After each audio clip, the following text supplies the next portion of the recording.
Hi everyone, Amy here with Amy Swears, and I have a couple of stenciled and textured thank you cards to share. Now I have this Tropical Flowers 6x9, and then this one is called Party Lay 6x6. These are both part of the June release at A Colorful Life Designs. And then I have this older Marvelous Mask stencil set. This is the Deckled Rectangle, and this set you get 4 outer portions and 4 inner portions, which really add to the versatility and all the different ways that you can use these fun stencils. So these are all from A Colorful Life Designs, and I do have a coupon AmyFan10. If you shop, be sure to use that at checkout and you'll save on your complete order. So I'll show you a couple pictures to give you an idea of the direction that we're going with these two cards, but really by combining these stencils, it just creates such a neat, crisp, colorful look. So I have this first one here with warmer colors, and then this one with cooler colors, and then I also added some texture with the embossing. So stick around, I'm going to show you how I did it. But basically the first step is to select the masking rectangle. So what makes it deckled, maybe a little hard to see on screen, but it's not a straight cut. It's got kind of a little bit of a jagged edge, which I absolutely love this. This might be my favorite of the Marvelous Masks. But if you look in the shop at A Colorful Life Design, she has a whole category of these, all different shapes. Some are like, I don't know, like animal shapes or various different geometric shapes and things like that. But these are just so fun because you can use the outer and inner portion and use them so many different ways.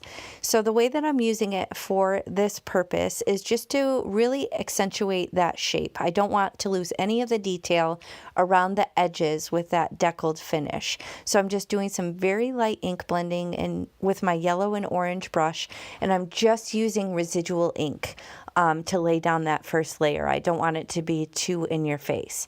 Now I lay down the second floral stencil on top of it, and again started with some residual ink from my red blending brush. But I decided I really wanted to kick up the intensity, so I grabbed some of my mini ink pads, and I think this one is actually Tutti Frutti, and then came in with my red blending brush and really amped up the drama on this stencil.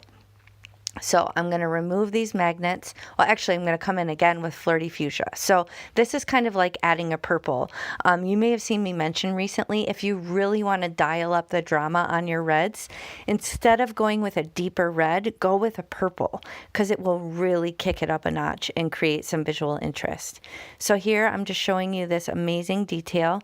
Now I'm going to wipe this off around the edge because I decide I wasn't loving it at first, but then when I took it off, I was like, oh, actually, I do kind of like it. So you're seeing me work through the process without an exact plan in mind. This is often how I do it. So I don't want to waste all this pretty ink, so I decided to take this shimmer spray and actually spritz it and create another panel real quick for future use. So this is a fun way to not waste the ink. You can see off screen. Actually, you can't see. It's a secret. I really just didn't want to spray my entire work surface with shimmer, but I sprayed the stencil with that really pretty shimmer spray. It's got glitter all in it just to kind of reactivate that ink. And then I laid it down on another panel real quick, and I'm just going to kind of press it with my hands and a paper towel just to try and transfer the residual ink on the stencil and not waste it. And it'll have that really pretty shimmery glitter look to it because the liquid that I used instead of just water had that pretty glitter component in it. So very different look, much more subtle, but it's a fun way not to waste your ink, and you can kind of get almost like a monoprint look and have that, you know, for another card. So now I'm moving on to the cooler colors. I'm doing the same thing. I have this deckled edge, and I do have pixie spray on it. I think it was actually probably residual pixie spray. I don't tend to clean them. I leave the pixie spray on them because I know I'm either just going to add to it later or just use the pixie spray that's on there. So I was able to just brayer that down, and I'm doing the same thing, coming in light-handed with residual ink just to fill in that deckled rectangle because I want all the little details of that deckled edge. And now I'm coming in with the Party Lay, and I will come in with the more dramatic colors.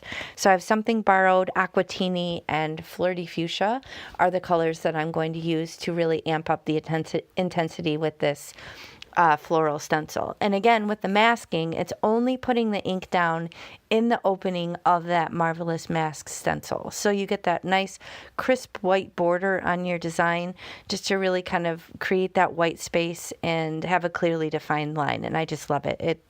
I love white space. It speaks to me. It gives the eye a place to rest. So you can have some busy components, but then you have that nice crisp white space, and it just ties it all together. So definitely my cup of tea.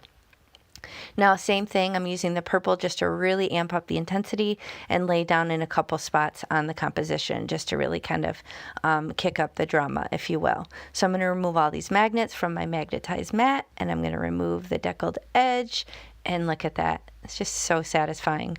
So now I have these two gorgeous panels, and you could stop here or take it a step further. So I have the Deck Planks 3D, and then I think Shattered Cubes 3D.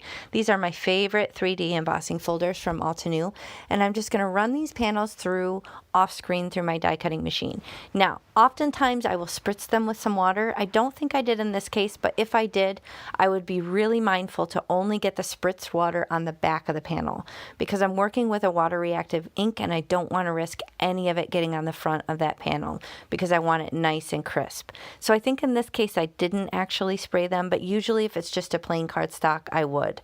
But you can see there's no shortage of drama here. It still gives you plenty of dimension from those 3D embossing folders.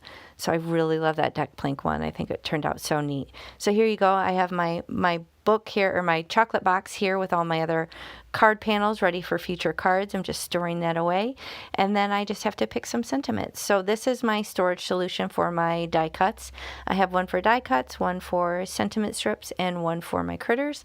And I just kind of shop it and figure out, you know, what I want to turn these cards into. So I have those really big sentiments. Those are from Concord and Ninth. Obviously, so I didn't end up using those, but that would have been a nice bold option with the white and black. So I just kind of flip through and see what my options are. But ultimately, I did go with those gold metallic thanks that you saw in the photo. I believe those are from Hero Arts, and I will link all the products in the video description box below, but I will attach those directly down onto these cards and attach the panels to card bases of 120-pound accent opaque. I added a little bit of gold blingage just to kind of tie it all together, and they matched so perfectly with the gold cardstock, and that's going to finish the cards. So two beautiful textured, ink blended, and stenciled cards ready to go. So thank you so much for spending time with me. If you enjoyed this, please hit the thumbs up and consider subscribing. Be sure to check out this amazing release at Colorful Life Designs. You won't regret it. And use my coupon to save some cash, AmyFan10. So thanks for watching. Bye.